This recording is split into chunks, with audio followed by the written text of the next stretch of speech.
talk about Mississippi from a historical and political perspective. Our panelists today are Judge Reuben Anderson, a former justice of the Mississippi Supreme Court.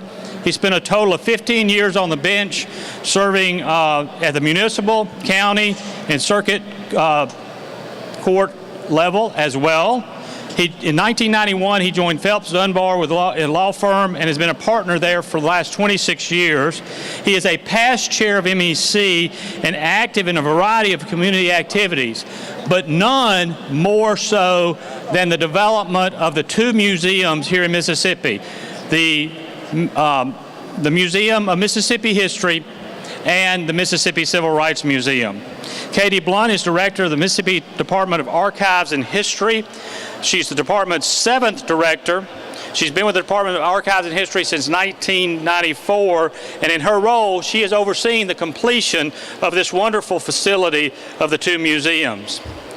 Andy Taggart and Jerry Nash are co-authors of the books that take you inside modern-day politics here in Mississippi, the Mississippi Politics, The Struggle for Power, 1996-2008, and it was followed by Mississippi Fried Politics, Tall Tales from the Back Rooms.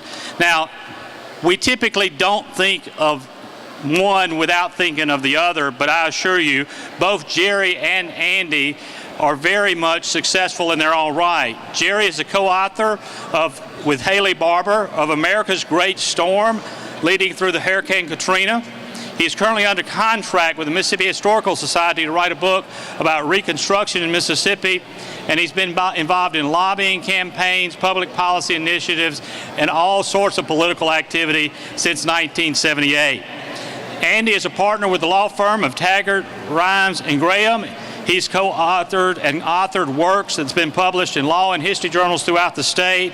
He was a former chief of staff to Governor Kirk Fordyce, and he too even dabbled in politics, serving as a Board of Supervisor member for Madison County. Today's panel will be moderated by Ronnie Agnew. I first got to know Ronnie when he was the executive director, the managing editor of the Clarion Ledger. Ronnie took a chance on an old sports writer and hired me to be his business editor. Soon after that, he became executive editor, which actually was the pinnacle of an almost 3-decade career in the newspaper industry, and I really got a chance to know Ronnie and work with him in that role. But then in 2011, he moved over to become executive director of Mississippi Public Broadcasting, a role he's been in and is doing a fantastic job. So at this time, would you please join me in welcoming our panel, and I'm going to turn it over to Ronnie. How's everybody doing out there today? You know, the one thing I want to say just at the outset is what an extraordinary job my friend Scott Waller has done as interim director of MEC. I think you guys he deserves a round of applause from each of you. He has done more than just keep the ship afloat. He is sailing on. Scott and I talked the other day about all the things that MEC has before it with the tours and everything else. So when he called me a few weeks ago and he asked me to do this panel, I was kind of nervous because, you know, Judge Anderson scares me. But he's not a scary person at all. But we want to talk today about Mississippi's bicentennial from a historical and political perspective. So, as I said before, I'm so honored to be able to be on this stage with people who I truly, truly admire, people I've known for a long, long time. But we want to get started because I know that we're between you and that barbecue chicken or whatever that we have for lunch. So we want to get started and get as many questions in as we can. So we're going to start with Judge Anderson. And I want to ask him, as you know, Mississippi's on the verge of opening two incredible museums. The Museum of Mississippi History and the Mississippi Civil Rights Museum, which is the only funded, you can travel all over the country. The Civil Rights Museum is the only state-funded civil rights museum in America. So, Judge Anderson, this is sending an extraordinary message to the country. You've spent a lot of hours on this project. From your perspective, what is the significance of having the Museum of Mississippi History and the Civil Rights Museum in Mississippi? What, from your perspective, can you offer with that question? Thank you. First of all, we're not only the only state-funded, but the only state-operated museum, which I think is significant. I guess the best way to respond to that question is to say what Governor Winters said. These will be the two greatest schoolhouses in Mississippi. They will tell stories that Mississippians need to hear. As I reflect back, I think about the fact that Mississippi has some of the greatest assets of any state. We have 800 miles of navigable waters, 90 miles of beaches, the best climate anywhere. Our soil is the best. We can grow cotton, corn, watermelons, tomatoes, anything. We've got some of the greatest talent. We're the birthplace of America's music. We've got Elvis Presley, B.B. King, Muddy Waters, and I can go on and on. We have the most prolific writers, huge amounts of oil and gas, but for some reason we're still 50th. And I think these museums will tell that story, and therefore not this generation sitting here, definitely not for me, but they're for school kids all over Mississippi to tell the story of how and why we are where we are today and how we can stop the brain drain that's happening in Mississippi. Thank you, Judge Anderson. We're going to now go over to my friend Katie Blunt. Well, Katie, you've been the person who has boots on the ground and has responsibility for these huge projects. And in a little over a month, everyone can have the chance to see the result of your labor. Can you give us an update on the projects and put into context what it has been like for you to have a major role like this in creating what will be a lifelong lesson and a major classroom for not only Mississippi, but for the nation? Thank you, Ronnie.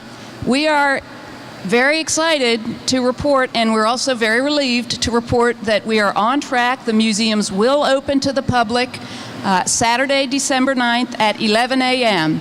And we invite all of the public to come for the opening celebration. It's free and open to the public.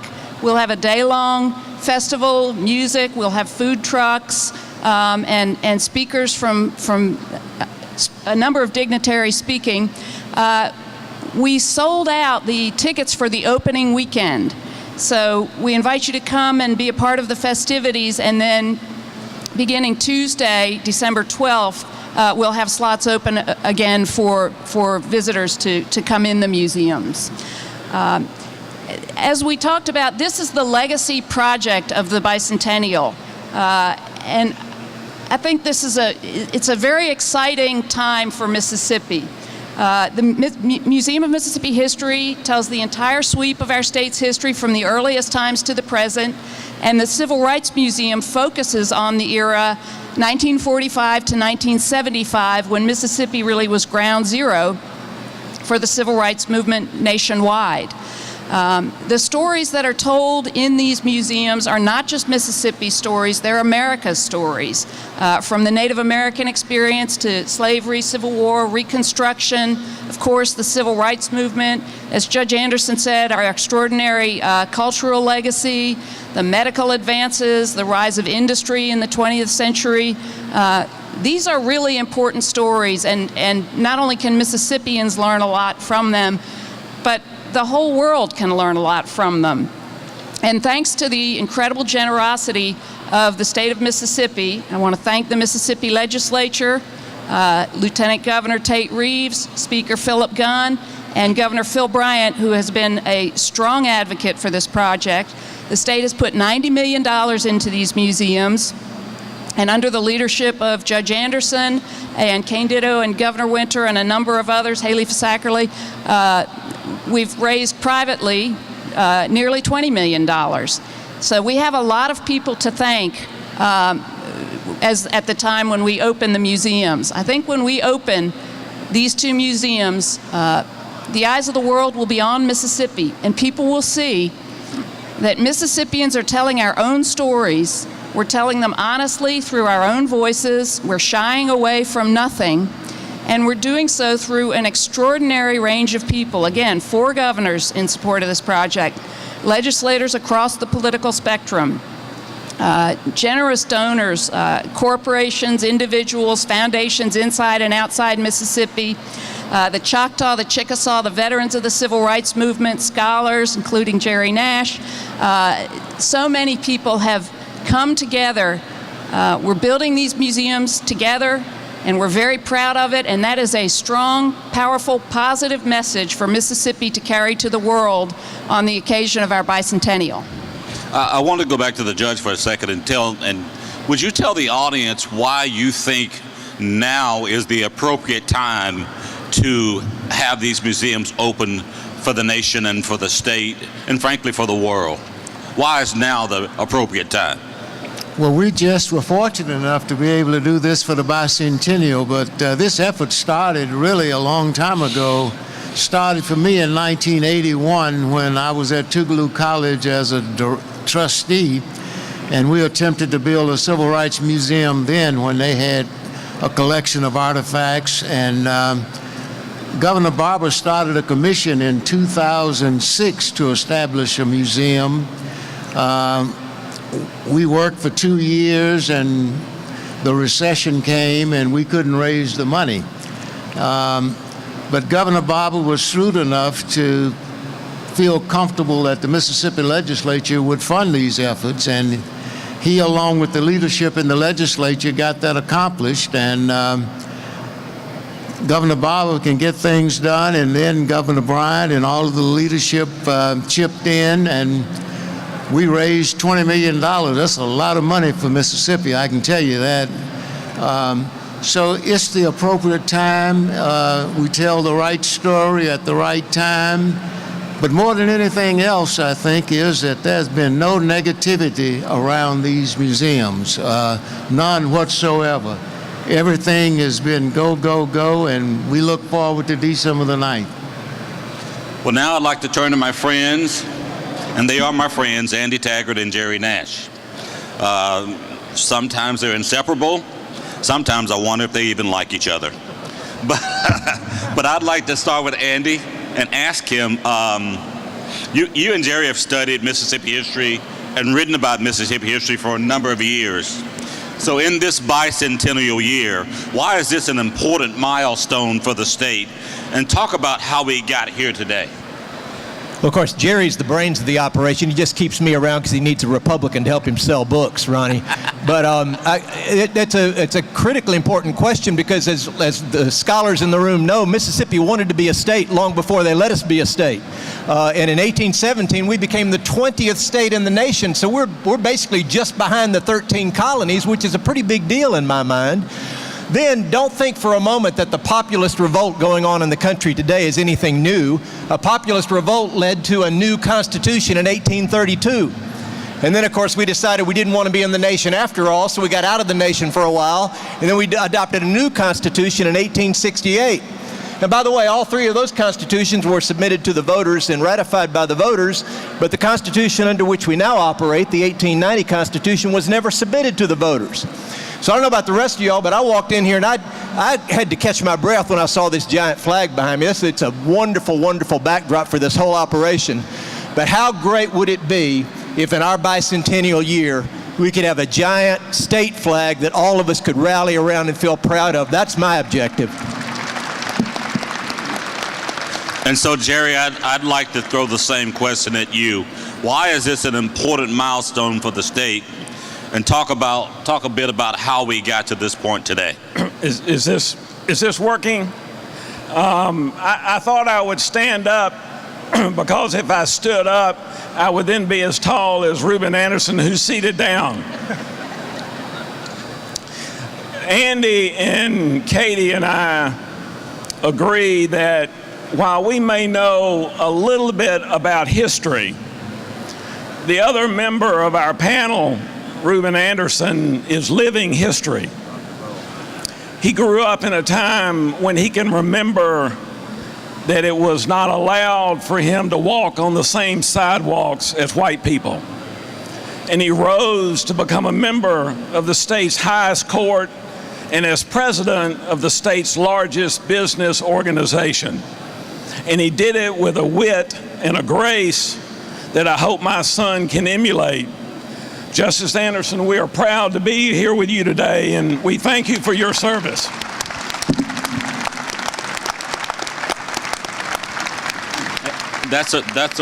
you done? No, go ahead. That's a very good segue back to the judge. Give him a round of applause. This man has earned it. He is ours, and he's told the world that he is ours. And I was just about to say this, a very similar question that Jerry just mentioned. You know, my daddy will be 90 years old in January, and Mississippi is his home. He doesn't want to go anywhere else. This is home for him. Mississippi is my home. Mississippi is your home. How do we use our past, Judge Anderson, to build a better future for our kids and for the future generations? You know, I was commenting earlier about what a great state we have and all of the assets and resources that we have, but in the last 6 years, we've lost 800,000 young people who decided to leave Mississippi. And that is tragic. Some kind of way we've got to figure out how we keep our young people in our state. As I travel around this country, I come across so many Mississippians who are doing so many great things somewhere else. And I think that these museums will play a part in it. I think young people will have an opportunity to understand some of the baggage that our state has. I tell this story about very few people remember the Sovereignty Commission. The Sovereignty Commission was an entity of state government that was started in 1955 with the total purpose of fostering segregation. They were funded in 1955 with $250,000, which in today's money would be several $million. They investigated 87,000 Mississippians. But mostly their purpose was to keep white people in place. The laws of Mississippi during that time kept black people in place, but the Sovereignty Commission's purpose was to keep white people in place and to run white people out who wouldn't stay in place. And we need to let our young people know what this state has been through and the challenges that we've faced and overcome. And these museums are nothing other than what William Winter said. They're schoolhouses for our young people. And the great thing about it is that we've got funding to send every school child in Mississippi up to the 9th grade through these museums. And I can assure you that that will change this great state. Thank you very much, Judge. Back to Katie again. Your organization has been a gatekeeper and a record keeper of sorts for much of what has occurred in this state. I won't ask you to delve into politics, but I'd like to hear from you about how, as the judge says, we have many people who are today making major contributions to this nation and this world. So how do you, as in archives and history, how do you see us staying abreast and on top of the new developments that Mississippians are not standing pat? We're making our mark all over this nation and this world every single day. How do we do that and keep the museum current? The Department of Archives and History has been around since 1902 and has changed a lot along the way. When these two museums open, we'll be connecting the resources of the department, the extraordinary collection of artifacts and documents representing all aspects of Mississippi history. We'll be connecting these resources with the public in new and exciting ways, and we'll reach many, many, many more people than we ever have before. One of the most important things we're doing in these museums is telling the stories through the voices of the people who lived them. When you go in the museums, you'll hear the voices of real Mississippians throughout both of the museums.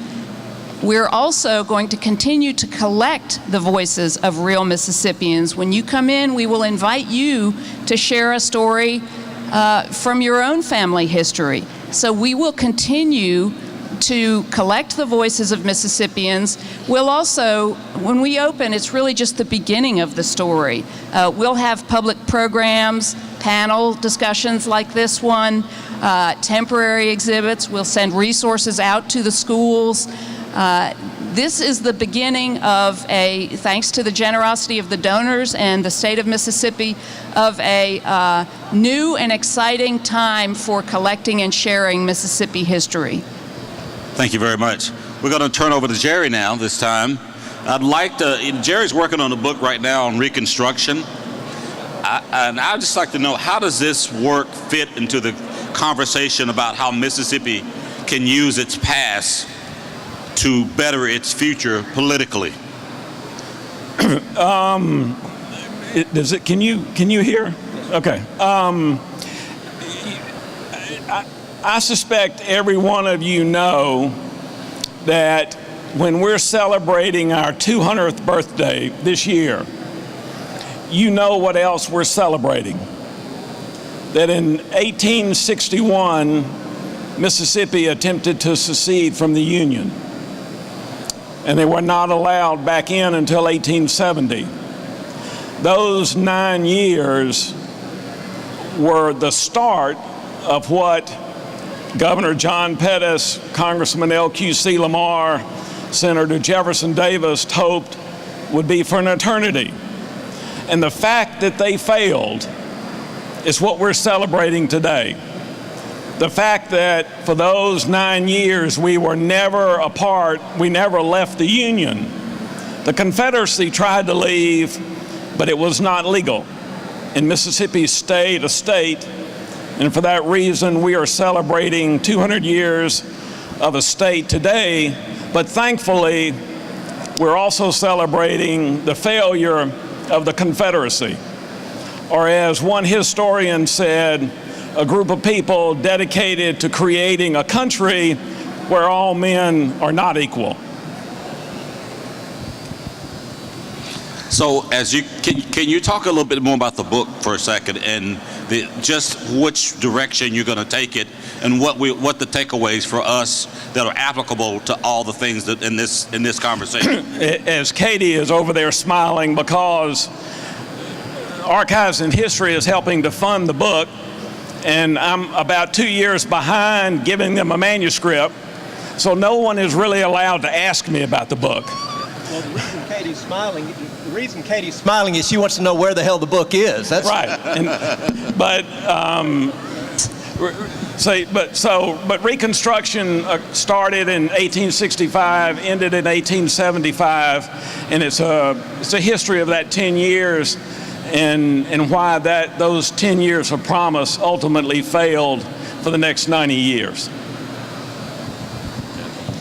And this goes to Andy. You know, a lot of us visit the country, and we see a lot of states think they're ahead of us racially, and they're really not. Some may be politically, but not racially. What political trends are you seeing for Mississippi, and how do you see that playing out over the next several years? Well, as I mentioned a moment ago, there's certainly a populist trend, not only in the country but in our state, but there's nothing new about that. It's not as though this is a news flash that populism remains a pretty powerful political force. There's no question that racially charged politics continue to be a part of our politics in the nation. And by the way, in my judgment, it's not because people are fundamentally racist. It's because politicians know that racially charged tools still work in the political process, so sort of shame on all of us if that's the case. I think I would say that I think that it is a good thing for the nation that we are being tried right now in assessing the extent to which simply the fact that the majority has made a decision is adequate to reflect the kind of character of leadership and character of our people that we want to see nationwide. I think being tested in that way is a good thing. I grew up really having a very corny notion about this idea that we get to decide who's in charge of the government. That it doesn't matter whether your daddy was the king or not, it doesn't matter whether your mama was the Queen of England. The question is, what do the people think about who our leaders ought to be? And generally over time, we get it right, and generally over time, we will continue to get it right. Okay, you know, I had this brainstorm. I was thinking about the 200 years that we're celebrating, and it's an incredible milestone for Mississippi. But I was thinking about this, and I saw on this side with Andy, and we'll work our way around.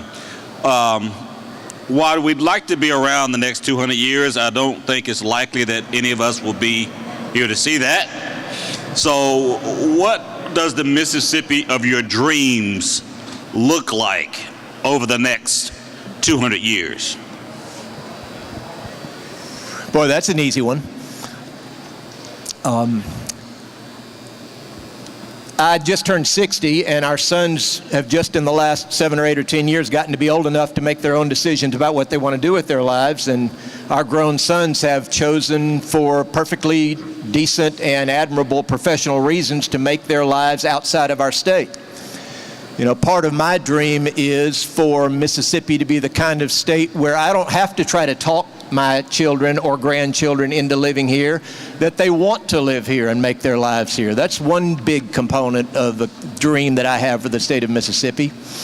I really believe that we do model for the nation already the ability of people from a wide range of different perspectives, racially, economically, geographically, culturally, to work together for the common good.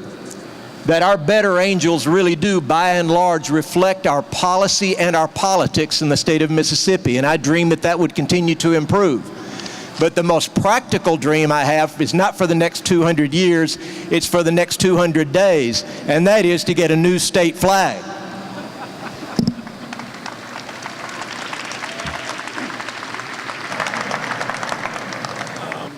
Ronnie, because I know that everybody wants to go have lunch, I'm going to second my co-author's comments. No, I want to hear more. No, I'm going to second it. So I'll ask Katie and I'll ask the judge. So what would you like to see? What does the Mississippi of your dreams look like in the next 200 years? I want to talk about something that Mississippi is already doing better than probably any other state in the country, which is recognizing the importance of preserving and understanding its history. There are states all over the country whose archives are in dire financial shape, reducing hours, closing, and there's no other state in the country that is about to open a world-class new history museum. I'm very proud of Mississippi's record over more than 100 years of caring for its documents, its artifacts, its historic structures.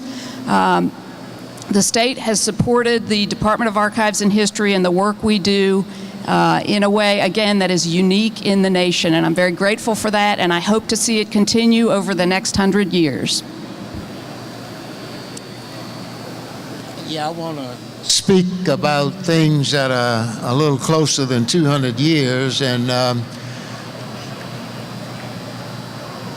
my read on Mississippi is that we suffer from a basic lack of education. I tell this story often. I spent 15 years on the bench as a judge, and more than half of my time was spent sending people to jail. And I saw a number of judges here from the Supreme Court, and I think all judges will say and have the same experience I did. In those 15 years, I sent one college graduate to jail, and he was a lawyer named Ed Cates. But all judges will share that same experience. College-educated young people aren't stupid enough to commit crimes. And we've got to get our people educated. Our school systems are broke not only here in Jackson, but throughout the state.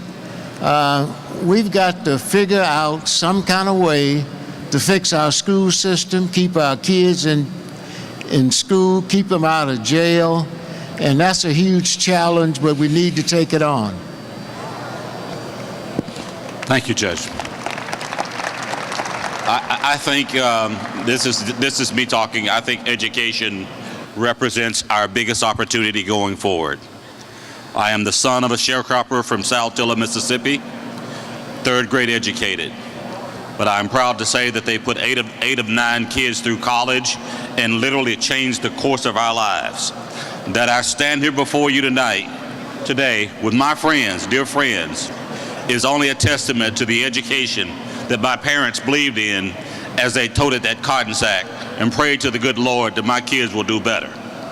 So my prayer for Mississippi over the next 200 years is just as the judges, that we will embrace education in a way that we've elevated our workforce, as the governor and Tate Reeves and all the rest talk about, to the point where we're not struggling to fill these jobs, where the lieutenant governor says now we have jobs looking for people instead of people looking for jobs. That paradigm needs to shift. So thank you all for your attention. Thank this great panel for being just as who they are. They're great people. And now I think we did okay to get you guys to lunch so you can eat that great food. We tried our best. Thank you.